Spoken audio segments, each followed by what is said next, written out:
This Saturday, December 19. I am digging out of my driveway, upstate New York, and this is the snow that I just dropped down into the creek. So the best way I found is to first carve a block. So when I come here, I will chop one side, another side, and then go underneath. This snow here is kind of intact because it's so thick and heavy, and also partially is mixed with salt, come from the road when it was plowed. My car is by neighbor's house right now, and I'm doing here my job. So I think it's more than 20 inches. Here is 20 inches, but this is not everything. Before the snow started to accumulate, part of this escaped between the planks. So on this place is less. This is a true height on the edge because of the plank is positioned differently.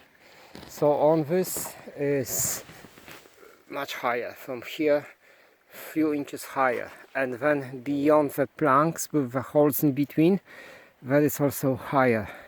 So this one is about 16 inches, there will be 20 or something.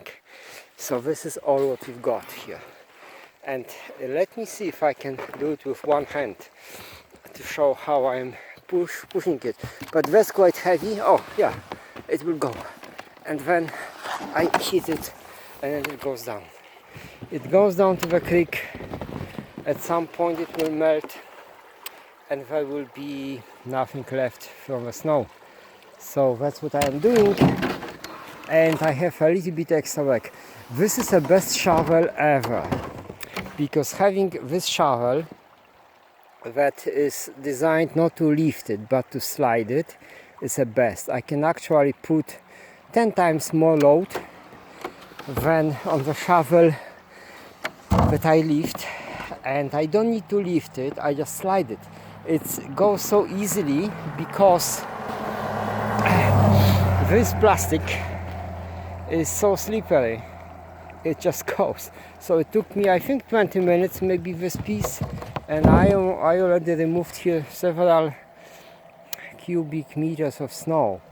It could translate to a ton or two, I don't know, but if judging by this, what I pushed here, this will be maybe 4, 5 or 6 cubic yards, and then here another few. So I did a little bit, and as soon as I finish and I make my entry, I will get my car here and do a little bit on this side. Alright.